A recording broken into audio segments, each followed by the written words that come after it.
seconds.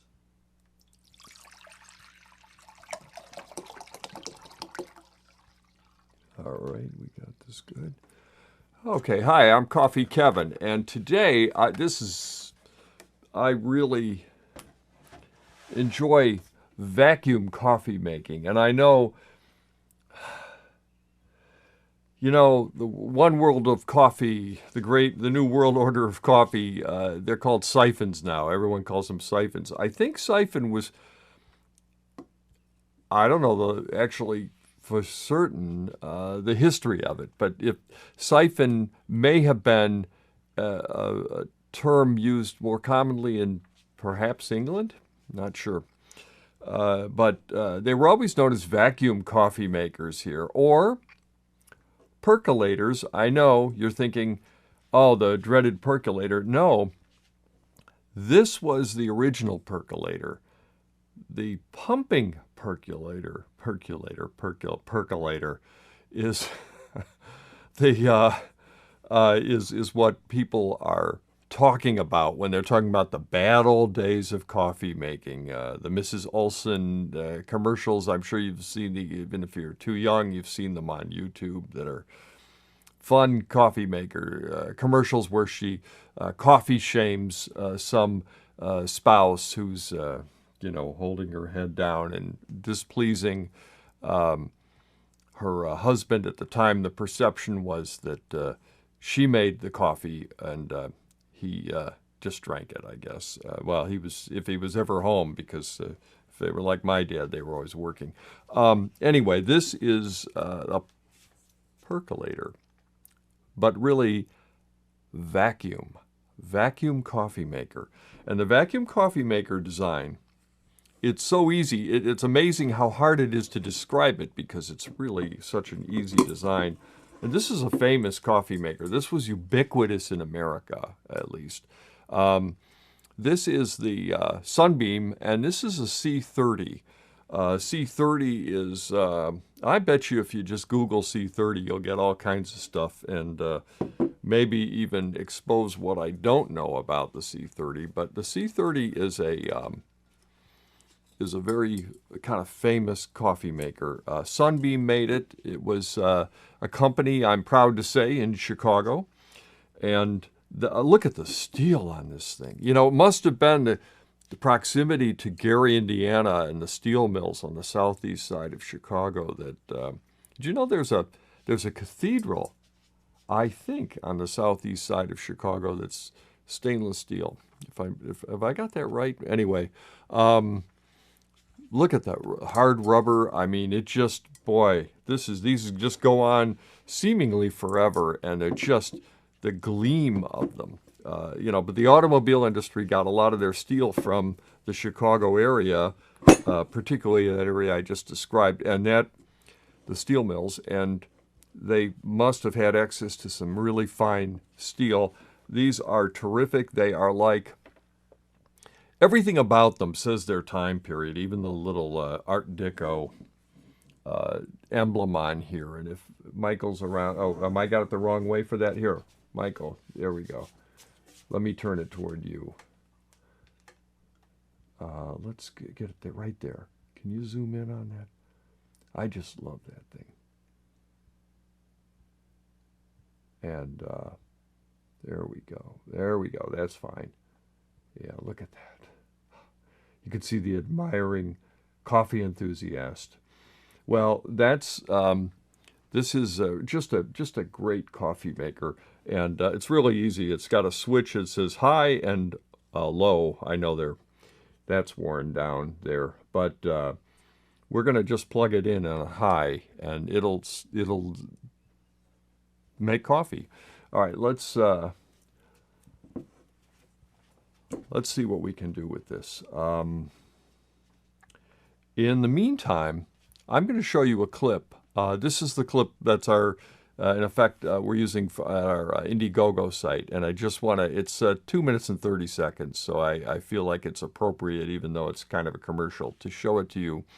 It is for the event. And just see, I'd love your feedback on it. I'm about to post this to replace what's up there right now, which is the same script, but I I got some feedback over the weekend, last weekend, and just take a look at it, and then when you come back, I will have gotten things all set up to brew, and we'll go through what we're going to do. Kevin, author of The Art and Craft of Coffee, curator of CoffeeCompanion.com, and founder of CoffeeCon. CoffeeCon is a consumer enthusiast coffee event. Most others are trade shows, meaning the content and the exhibitor attention goes to wholesale buyers, not you and me. I created CoffeeCon 8 years ago in 2011 after attending many trade shows. CoffeeCon lets you taste lots of great coffees back to back and discover new favorites. You could explore all kinds of coffee gear. You could take classes and learn to make the best coffee at home. And you can see, touch, try, and buy interesting products, stuff you can't find or try online. I created CoffeeCon so I could attend it. CoffeeCon benefits consumer attendees. We range from newbies to coffee geeks. CoffeeCon benefits the exhibitors, including small batch roasters, farmers, and gear manufacturers. Consumers benefit from all the beans, taste, and gear in what is virtually an on-site coffee university featuring top experts presenting. Exhibitors are able to expose their brands to thousands of people and sell products, which benefits us all. We'll use the funds to afford venues large enough to accommodate our awesome exhibitor show floor and presentation breakout spaces. Each breakout space is filled with gear, coffees, associated teaching apparatus, and audiovisual equipment to optimize your learning experience. The event business runs on cash. We get better dates, venues, and rates by booking and paying early. CoffeeCon already exists. We just held our 16th event. I just want to take it to the next level. My deadline is the next 60 days, August 1st. I need to raise $50,000 for each event and use that money to start placing venue deposits for at least 3 events during our 2020 calendar year. So now is when I hope you'll respond. I started CoffeeCon because I'm a passionate coffee enthusiast like you. Your support means everything to our ability to keep producing shows the way you want them. I want to thank everyone whose help has gotten us to be the leading consumer coffee event. I will be further grateful for your support today so that CoffeeCon can keep delivering solid shows in ever-expanding locations in the U.S. and beyond. Wow. That takes, right away, this establishes your manhood to be able to pull this out. All right, let's, we were going to load it up and everything, and for one thing, the clip's too short, and second of all, it is really fun to watch. To me, it's fun to watch. Maybe it's not. I put this. It came with a number of filters. This is the filter that it originally came with, and I use it on occasion. I have not noticed, there's differences in the filters, of course. And the interesting thing about this filter, by the way, is that it's a stainless steel mesh filter. And there we are. Look at that. And very fine mesh, very high quality. So there we go. That's what you want to get. Yeah, and so I'm very happy with it overall, although oddly enough, you can still get some silt in there. And yes, it is spec to use a fine grind. In fact, if you see old grinders, they will have something that will called, sometimes will be called VAC, V-A-C, it's short for vacuum, or it will have, it'll say glass. A lot of them were glass, so it'd be called glass coffee maker. It can be called some other names too, but those are the most common. And you want to make sure that it's a finer grind is really what it is. It's about halfway between what we would call espresso and drip. So anyway, I'm not going to use this one, though, to make this coffee. I'm going to actually use this one. And this is from a different coffee maker. It's also made in Chicago, but I believe some of them may have been sold with this one. I know cloth is my favorite. I'll show you that one in a second. We're going to make 1 liter of coffee, and that's close to what it originally used, which was 48 ounces, but it will be close enough. And then we're going to really put it together, and this is how you're supposed to use it. It solidly holds this in, which is very important because part of the design is you don't, when the water goes up, you don't want it to get loose or let any air in any other way, or the vacuum won't work. Okay, and then we're taking 55 grams. You know, I'm using the requisite gold cup standard, and it's fine grind. Again, I used a fine grind. I used a number 4 on my grinder. I normally would use 5.5 for a drip. So they always change. It's really kind of useless to use numbers other than give you a relative change. And so then I've got the water in there. I've got the coffee in there. Put the top on. The top kind of, well, it doesn't lock in, but it'll stay in there fine. I was actually going to use a different one, and then this is the analog way. You just plug it in, and I have it, as long as I have it on high, it will do the rest of it by itself. Are we good? Yeah, where it is, thank you. And then it will warm up, and the interesting thing, I want you to note how long it takes to warm up. It's a pretty powerful, let's see, I was going to guess, but I'm going to try not to. 1,000 watt, it is a beefy, wonderful heating element in there. And I've yet to find one, and I've owned several, that doesn't work if you plug it in. Very well made unit. It says made in the United States, Chicago, USA, and Toronto, Canada, I believe. Has a U.S. patent and a Canadian patent, which is has patents in 1939, 1942, and 1944 in Canada. So obviously Sunbeam had some things patented. I'm sure even something like this was patented. Its filter. But there were a number of models. This is the C30. This one is actually the C50, I want to say. Let me just verify that. Is it okay to tilt this? I guess we'll find out. Yeah, I believe, this is the C50, yes, and it doesn't tell you anything other than it's a higher, the same wattage, I think, actually. It's hard to tell. 1,000, looks like it's 1,040 watts. Is that possible? 1,400 watts maybe? So it is, looks like it's a little higher wattage. And this one actually is designed to, it's locks on there. They didn't want to, they must have had a lawsuit or something. Look at that thing. But this is even more dramatic, and unfortunately we can't find the top for it, and it's necessary. I do operate it with the top. Another little aside is this little creamer. I think I have a bowl somewhere too that you were supposed to put sugar in. It is really, oh, it's already warm. It is a very, the concept of the vacuum is very simple. The water gets hot.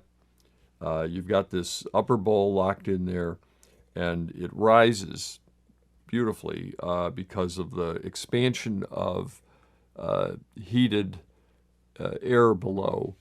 It forces the water up through the tube and into the upper bowl, through the filter into the upper bowl, where the coffee is already there, and it mixes with the coffee for a minute or two, and then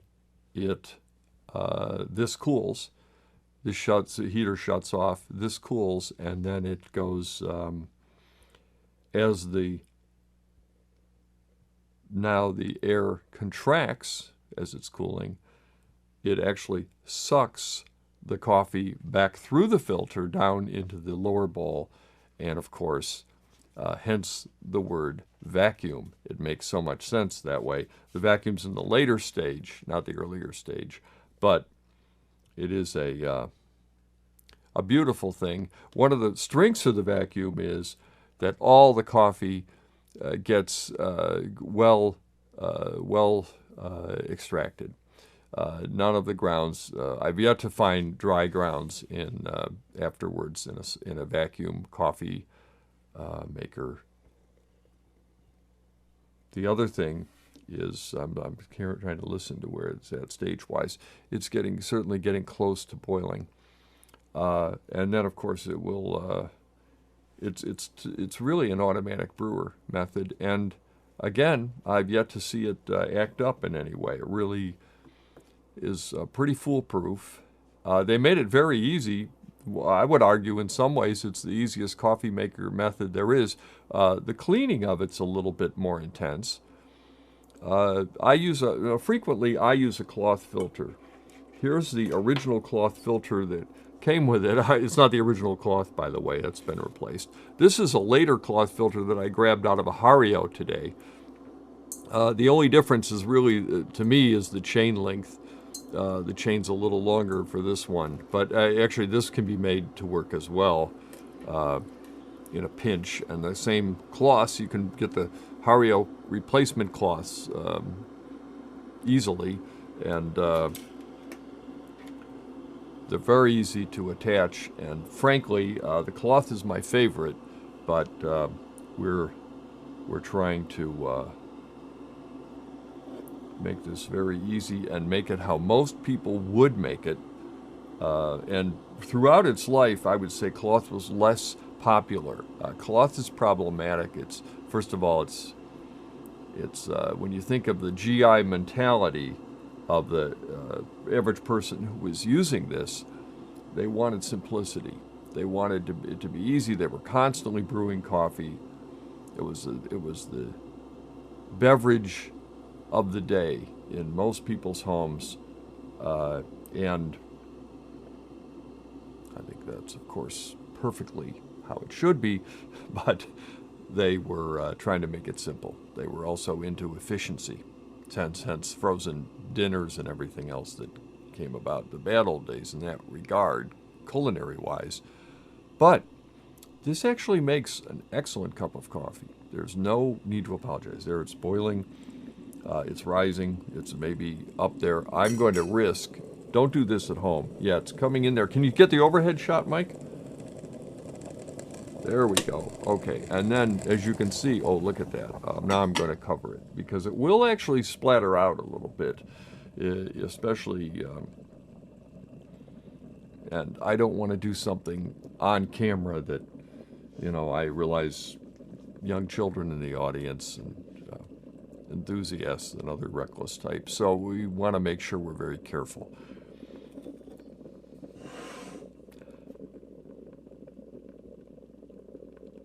And it does, it's just a wonderfully intuitive method because while it's up there kind of bubbling around, and you'll think it's boiling. Oh, I meant to bring the thermometer. It's okay. I've done it. No, don't worry. So many times. Trust me, it's 200 degrees. It is not, you don't need to measure it. I've done it so often. The only time it isn't 200 degrees, and I did measure it here too, was when I was in Denver and I made coffee for a Common Cause group once. And it was 187, and that's because of the altitude. But here it will be 200 degrees. It's ruler flat. Keep in mind, every rumor I've heard is this was the coffee maker used to determine what are currently the Gold Cup standards. So, in effect, those standards were reverse engineered because all the coffee industry knew is, well, we have one method that everybody likes and one method almost nobody likes, and the method nobody likes who had taste buds was the siphon or vacuum method. And then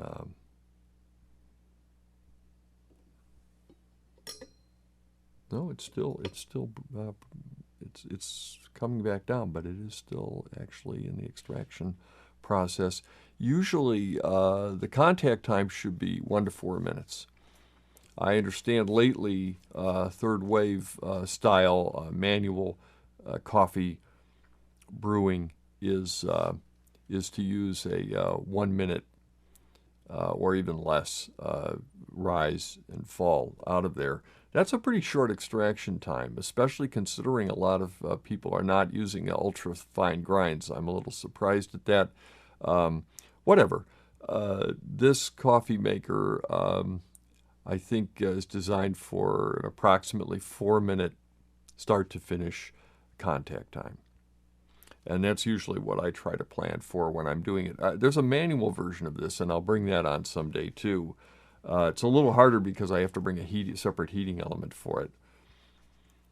But this is, well, it's still up there, so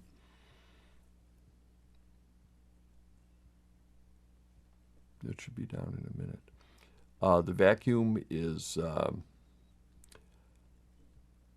a lot of people would say that it's a very hot cup of coffee. In fact, the one thing I did mean to bring was that device that we just had on the other day that cools the coffee down. I may just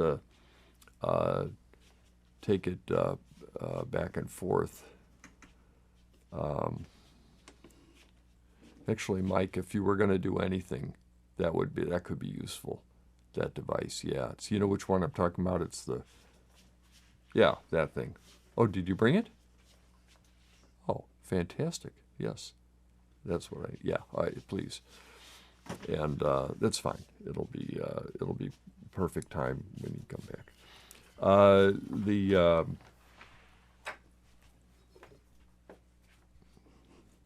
it's still coming back down. So let's see if it's.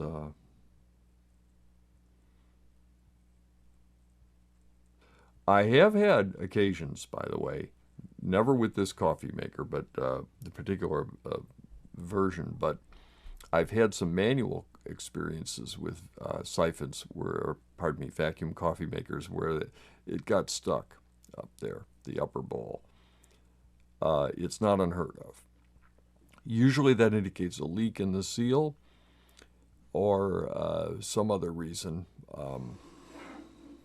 If you grind too fine. But, you know, again, I haven't used this particular one for a while, so let's see if it's if it refuses to come back down. I will just manually bring it back down. Oh, there we go.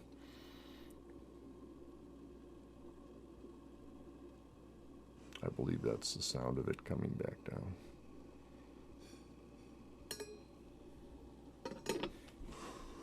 Let me make sure. No, that's incorrect. I shouldn't have done that. Well, this is the easy way to deal with it, is to unplug it. I actually switched it the wrong way.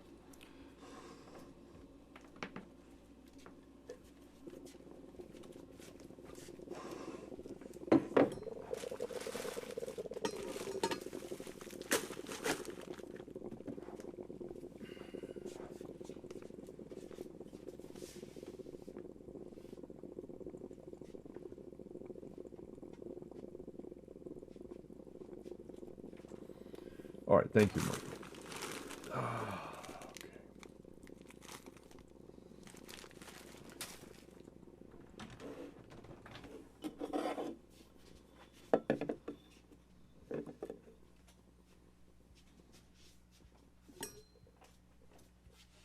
Well, all right, it is coming down, albeit I just brought it up there again, and then it was already on its way down.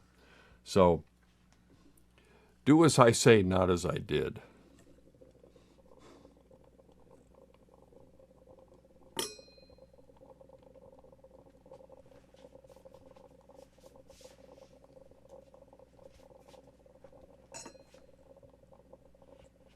It is almost down.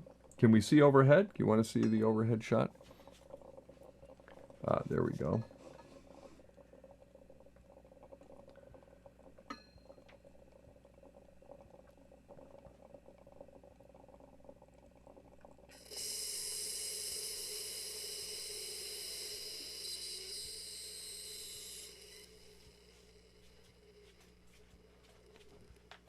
And that is the coolest sound, in my opinion, one of the coolest anyway, in coffeedom, is that sound. Now it's ready to remove and drink. And this usually, we have a place for this. That's fine. That's fine. It will be fine. And then what I'm going to do is I'm going to pour it into this. Oh, yeah, actually. I remember. This is a perfect use for a device like this. Anytime you can cool it down, because my experience is this coffee is about 180 degrees right now. It is very, let's put it this way, some coffee makers brew at a temperature below what this coffee maker delivers. And, you know, it used to be popular with people who like a really hot cup of coffee. They really enjoy this coffee maker, but I think it's, yeah, that's enough. I think it's too hot for me. And I'm not, all right, especially after the lecture I got. All right.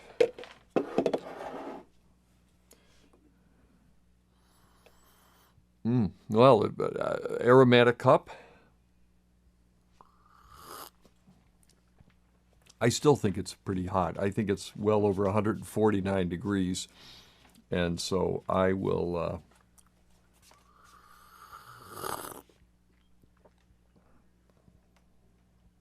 it's like cupping, they slurp.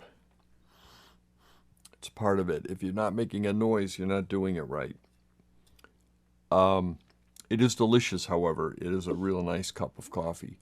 And this is, if you're someone who likes cream in your coffee and you're worried about your coffee getting too cool, the siphon, pardon me, the vacuum offers that in abundance. And then I think it's designed so that you can, it is. Everything had double function. You can keep this on it. It doesn't keep it warm. It stays pretty warm. It's not necessary to keep it too warm. It'll stay nice and warm. It's a nice, hot, piping hot cup of coffee. When anyone complains to me that they like coffee hot for whatever reason, and they're not getting hot enough coffee, this is a method that I recommend to them. There's a drip maker too made called the Krups Mocha, T8 Mocha, and in fact we'll bring that on one day too. That produces a hotter than normal cup of coffee, and this is, oh, it is a great cup and totally perfect extraction and no bitterness. It does not produce a cup that is like a vacuum. I'm sorry, a pumping percolator. Nothing like the electric perk. Electric perk is a completely different method.